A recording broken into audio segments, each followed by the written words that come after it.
Plastmasa ir viens no sadzīves atkritumu veidiem, kas lēni sadalās, un nenododot to otrreizējai pārstrādei, nākotnē tā varētu nopietni ietekmēt vidi. Liepājas RAS ir iesaistījies Eiropas Savienības Life Plus projektā, publiskā un privātā partnerība, plastmasas sadalīšanai no atkritumu kopējās plūsmas, iespēju izpēju, vai saīsināt sakot Plastic Zero. Projekta vadošais partners ir Kopenhāgenas pašvaldība Dānijā un citi sadarbības partneri no Dānijas, Zviedrijas, Somijas un Vācijas. Liepājas RAS savu līdzdalību nodrošinās ar cilvēku resursiem speciālistiem, kas savu ieguldījumu sniegs visās projekta plānotajās aktivitātēs. Projekta mērķis ir apmainīties ar informāciju, gūt pieredzi no kaimiņiem, kas tepadās netālu, gan Dāņi, gan Zviedri, gan Somija un arī no Vācijas pieredzi. Un projekta laikā tiek apzināts tehnoloģijas, ko tad mums darīt ar plastmasas atkritumiem, jo gadiem ejot mēs arvien vairāk tā kā apaugam ar plastmasu. Un projektā ir vairāk tie etapi. Pirmkārt jau izpēt to labo pieredzi, kas pasaulē tiešām strādā, gan attiecībā uz atkritumu šķirošanu, gan savākšanu un pāršķirošanu un pārstrādi. Un šajā projektā ir paredzētas arī tās saucamās vizītes, kad visa projekta grupa kopumā ierodas dalību valstī. Un šajā reizē šī tikšanās vieta ir Latvija.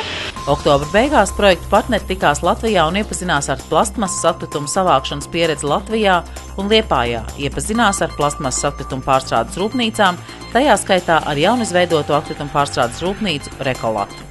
Latvijai ir nepieciešamas kaut kādas pārstrādes uzņēmumi, kas varētu šķirotu plasmasu pārstrādāt un atgriezt atpakaļ lietošanai, jo apglabāt jau nevar visu laiku bezgalīgi. Ir vajadzīgs kaut kāds pārstrādes uzņēmums, kas arī ļoti veiksmīgi tapa, un šobrīd mēs strādājam ļoti intensīvi. Es domāju, ka ilgus vēl gadus un arī paplašināsimies un būs lielāks klāsts produkcijas.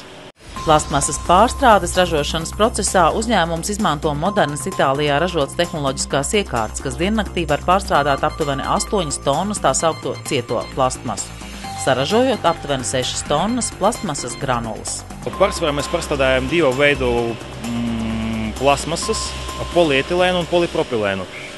Pašam polietilēnam mēs būtu vispār divi varianti, vai nu tas ir zema blīvuma polietilēns un augsta blīvuma polietilēns.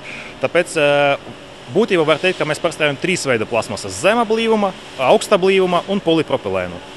Mums pa Latviju atrodas vairāki poligoni, mums pa Latviju strādā arī atkritumu apsaimniekotāji. Tāpēc pārsvarā mēs dabūjam izēju materiālu no viņiem. Iepērkam, atved mums jau presētas ķīpās šo materiālu, un tad mēs šeit viņu pārstrādājam. Liepāja noteikti būs ieguvēja, ka šeit atrodas plastmasas pārstrādes ražotne. Zinām, ka ir jāsasniedz līdz 14. gadam atkritumu šķirošanas mērķi. Mums ir jāšķiro iedzīvotājiem un ikvienam tātad plastmasas, stikls un papīrs, un tātad šādu ražotņu atvēršanās un darbība ir vērtējama tikai un vienīgi pozitīvi. Tātad mēs atgūstam resursus un tātad atkritumi tiek pārstrādāti par turpmāk izmantojamām precēm. Ar lielu interesi pēta šo ražotni un, protams, iepriecina tas, ka kvalitāte, produkcijas kvalitāte ir daudzsološa starptautiskā tirgū. Projekta dalībnieki ar lielu interesi iepazinās ar Latvijas un Liepājas pieredzi plastmasas atkritumu šķirošanā un nodošanā otrreizējā pārstrādē.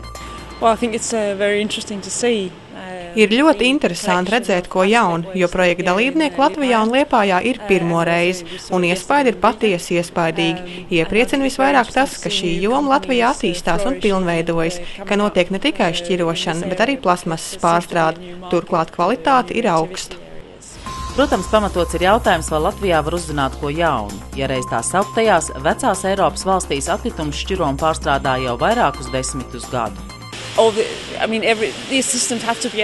Viss redzētais uz atkritumu savākšanu un saķīpošanu ir jāpiemēro konkrētai valstī un situācijai. Vienmēr var gūt kādu jaunu pieredzi un mācīties. Secinājumi tiks apkopoti projekta beigās. Projekta Plastic Zero ietvaros ir izveidota mājaslapa plasticzero.com. Mājaslapā iespējams vairāk uzzināt par projektu norises gaitu un aktivitātēm, kā arī par plastmasas atkritumu rašanās novēršanu un to pārstrādi.